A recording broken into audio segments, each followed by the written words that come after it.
a lot of gamers have, well, we can't really say a negative opinion about RuneScape. Let's just say not the best opinion. Even though RuneScape is absolutely a 100% amazing game. It has been the second largest, second most play, and second best, or arguably the best MMORPG on the market for literally decades at this point. RuneScape has withstood the test of time, and well, if you're a person who is constantly complaining that, oh, my game doesn't have enough updates, yeah, RuneScape arguably has the opposite problem at this point, especially RuneScape 3, the one that we're going to be talking about today, because that game needs a guide for a guide of a guide for you to understand what you're supposed to be doing currently. That game scares away people not because it's boring, because it has so many possibilities of what you can be doing that no one actually knows how to even approach it. It is literally the gaming equivalent of the Fate franchise at this point. And RuneScape now is going to do one of the craziest things ever. And if this works out, which I think it will, because I have been saying for years, RuneScape 3 could be a big thing if it actually, if people did not fear about the pay-to-win aspects and things like that. And now things are gonna change, and it's gonna get wild. Well, wild with bots. That's actually, I want to talk about the subject, but let's get into it. What you're about to hear is pretty much what we all would dream of a big gaming CEO saying, and it's this. Our approach to MTX has slowly eroded the integrity of RuneScape. Those are the words of Jagex CEO John Bellamy, and he admits that this is the new CEO, by the way. Monetization was actually killing the game, that players were leaving because of it, and that revenue was dropping because of that. So Jagex have done something largely unprecedented for the industry at large, but actually fairly normal for them, and fairly smart. They put it to a vote. They let 100,000 players decide the entire future of their monetization model with a single vote. Albeit one that was slightly rigged, but not necessarily. Needless to say, this is gonna pass. Let me explain a big talking point about this that probably not a lot of people are mentioning. Oh, because you see, not all of them are blessed in the way of business finance as I am. Oh yes, truly, I may be retarded at literally everything in life, but at least I'm good at one thing. And that is the fact that this poll, fathers are going to push it to go, because you need to understand what happens. RuneScape, World of Warcraft, and a lot of other games, a lot of other MMORPGs have a ton of bots. And they can get rid of these bots, but most of them don't, because it looks better, because the more players you have, the more players play your game, because no one wants to play a dead game. And bots help with that. And in RuneScape 3, where the current player base is very accustomed to pay to win, spin the wheel, get a prize type of thing, treasure hunter, which is, literally get levels for free. Well, not free, you pay a lot of real life money. And, well, when that goes all away, that surplus of experience, items, skills, and whatever needs to be filled by something, and that's going to be botting. When this poll passes, if it has not already passed, by the way, but it's 100% passing, just the botters alone are going to force this to pass. But when this passes, botting on RuneScape 3 is gonna explode, okay? Botting is gonna become 10, if not more times prevalent, because a completely newfound market of, because people previously could just, treasure hunter their way into millions and billions items and all of that stuff. Now they can't. Now they need the money. Now they're gonna use botting services, well, pay gold, buying websites, and it's gonna be insane. Necessarily in a dastardly way, and what those players chose will change RuneScape forever. Back in July, RuneScape's leadership admitted something shocking. Quote, "We have lost players to the way we approach microtransactions." Basically, people were sick of feeling nickeled and dimed, and Jagex's own data actually proved players were quitting over this. The January subscription survey that happened then scared everyone. The idea of $350 Canadian annual subscriptions was fairly spooky, because there was context that nobody could ignore. Still better than Netflix. Jagex had just sold for $1.1 billion to a new group of venture capital firms. That was double their previous sale price. The CEO got replaced, some odd things happened, Pride content was cancelled, there were layoffs, projects were paused. That was actually a thing. Oh, and by the way, a bunch of losers in RuneScape tried to do a parade or something like that to say, no, we can't have any of these things go away. And well, guess what? It completely flopped, obviously. It completely flopped. Because this is not real. It's forced and it's fake. People kind of thought, oh dear, will there be the usual in-shitification? And when the 2024 financials came out, those painted a dire picture of their first revenue drop in years. But not just that, it was also their first profit drop in years. And the reason was that subscription revenue was falling. And one thing became obvious to everyone, including Jagex. They simply could not continue like this. Now, you may remember those AI regulation battles we've been tracking on the... Dire times often require bold action, and that's actually what they did.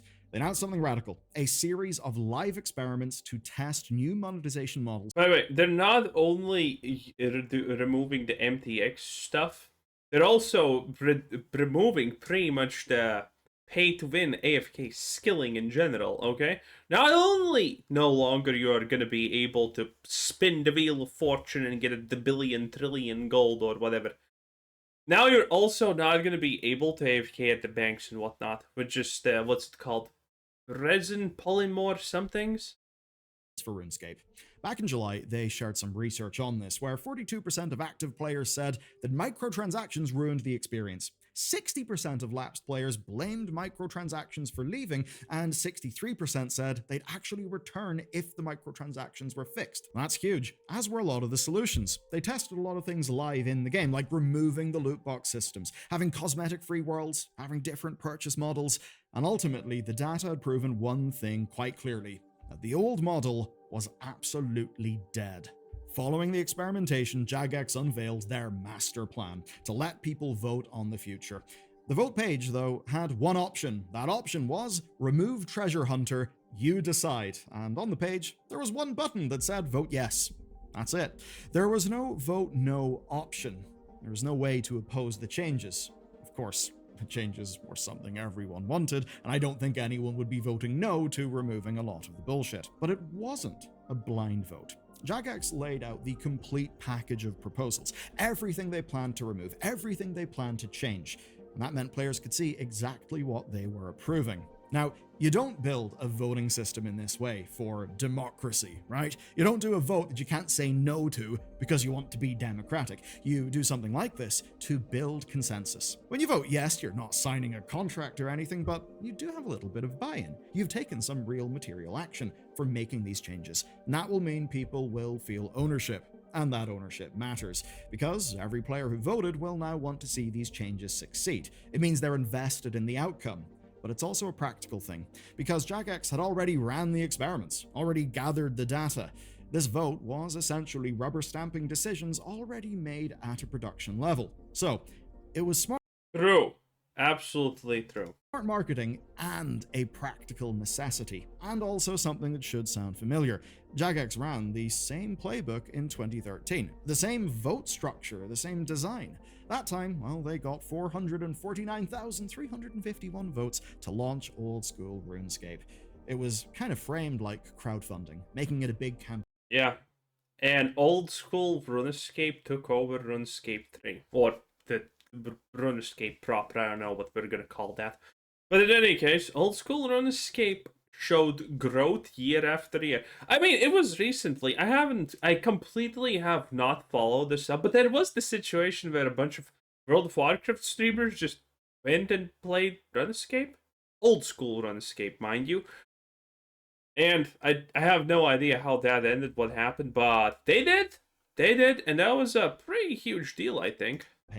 Different vote thresholds unlocked more dev resources and commitments. They did fall 50,000 short of the final goal, so they split the difference. And this time, they needed 100,000 votes to proceed. But of course, every vote beyond that just makes the signal bigger to Jagex of of how many resources they should commit and how fast they should deliver. And if you care about those things being delivered, the fact that they hit 100,000 in just 24 hours is damn good news. But you may also be wondering, what the hell did people actually vote for? Let's get into Jagex's proposal. First, the complete removal of Treasure Hunter, which was their loot box-like system that required keys for random rewards. And as the CEO Bellamy put it, Our approach to MTX has slowly eroded the integrity of RuneScape. The most egregious elements of our MTX offering are those which enable players to skip core gameplay, missing much of what makes RuneScape special. yeah, this stuff was actually Bro. Well, listen, I honestly think RuneScape just needs a guide on what the fuck you need to do in the game. Because you can pick a direction and start doing random stuff, but at some point, because in RuneScape everything is, factored into money per GP per hour, well, people want to do the efficient thing, or at least know what their options are. And that's how it goes. materially impacting gameplay. So now, that whole thing is gone. Second, the removal of 225 pay-to-win items. Basically, anything that improves XP gains, anything that skips core gameplay, anything that lets you buy progress. That's all gone. As for what survives, well, only cosmetics and limited bonus XP. Now, those cosmetics will change based on the experiments, but the good news is, they're probably not going to be extreme. Jagex say their goal is to make them feel, quote, grounded and always true to the visual identity of Gielinor, which means no immersion-breaking microtransaction items. And I'm happy to say that is quite the theme in this year's news cycle, and a very welcome one, because it's been a rot. Yeah, imagine. Well, you don't want your game to look like World of Warcraft retail, right? Where everyone looks like a goddamn clown, a piñata, or a Christmas tree at best. Where they're wearing something. Oh, this is World of Warcraft? Here, have a rainbow costume, why not? Yeah, no one likes that, so it's good that they're getting rid of stuff like that. IPs that we love. Now, the bonus XP survives in a way that Jagex calls limited and healthy, and will still require actual gameplay, where it's essentially capped per skill. And here's why it survived. 54% of surveyed players actually wanted to keep some sort of progression-friendly option. Okay, third then, a year-long integrity roadmap. Makes sense. RuneScape 3 is more about actually farming and killing bosses than the leveling process. Which is arguable if that's good or not. Yeah, an integrity roadmap. Not something we usually hear of. Now, this is separate from content updates, and it's focused on fixing UI, onboarding, and XP progression. All good stuff, and all non-microtransaction related problems that were making the game harder to enjoy. Fourth then, and this is a huge one, optional cosmetic toggles, where players will eventually be able to disable certain visual customizations they don't like. Imagine jumping into a Call of Duty lobby and saying, I want this to feel like it's a military-inspired game and not some sort of bizarre sci-fi brand thing. Kinda crazy. I'm sure it's something that Activision would like to sell you. Anyway, the framing does matter here because all of these changes happen alongside content updates, meaning that nobody in theory loses out. And that's big, because often content is the main casualty of big pivots like this in live services. An obvious example being Helldivers. It had to trade content for making performance and balance improvements. Jagex, though, are committing to both, and I think there's an obvious reason why. A shitload of money is on the line. We will see reduced revenue from microtransactions, and we have total support to take that hit. That's a quote from Jagex. It's from their head of community, and it is brutally honest. They say overtly they're choosing trust over immediate profit. That is what you love to hear, and if you look at the numbers, it does actually. We will see if that works out, because again, the big thing about RuneScape is also everyone's talking about the MTX bullshit and whatnot, but not a lot of people are talking about the actual game and its own pitfalls. And again, they do exist. The biggest one is the fact that there's a billion things to do and no one has any idea what you're supposed to do in them. Makes sense. You see, microtransaction revenue is already down 5 million in 2024, only making up 23 million in total, which is a hell of a lot less than their subscription revenue of 119 million. So, microtransactions were just a fifth of subscription income, but they were so distasteful, they were damaging. That is actually insane.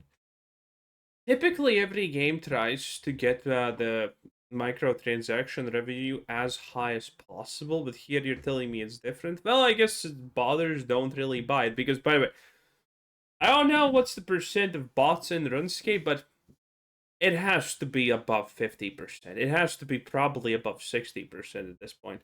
That's the brutal reality. Subscription income. They were also shrinking. What's clear is that subscriptions are RuneScape's lifeblood.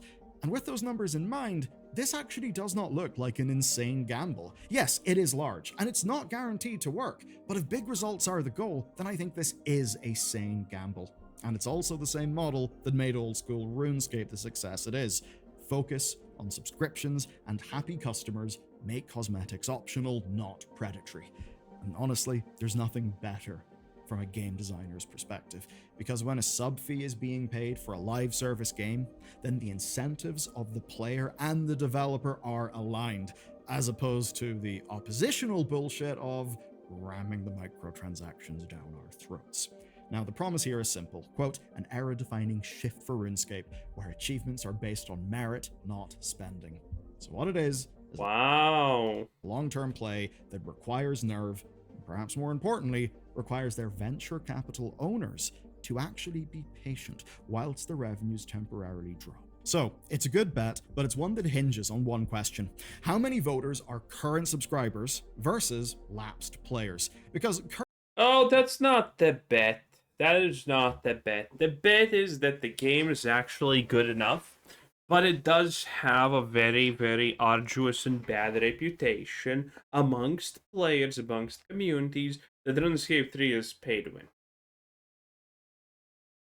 And considering the revenue from subscription fees is so high, the fact that we officially know this should still be the case. Maybe I'm wrong. If I'm wrong, someone's going to point out in the comments. But I do not follow RuneScape news that much, and I don't remember when I heard this the last time or saw it. But it's the fact that RuneScape, old school RuneScape, is bigger than 3. That means if simple math. Do I need... Wait, boys, can I pirate software this one? Hold... No, we're not pirate softwaring this one. The paint stays off, sad. But, 7 years of Blizzard, what is what it is. But it kind of works like this. There's a dynamic when you're considering these things. And it's a very simple dynamic. Honestly, most businesses are just about figuring how you can normalize things so they reflect each other. And normalization is literally just figuring out, oh, we need to compare apples to apples and peaches to peaches, not apples to peaches. That's normalization. And the way that you normalize this situation is pretty simple.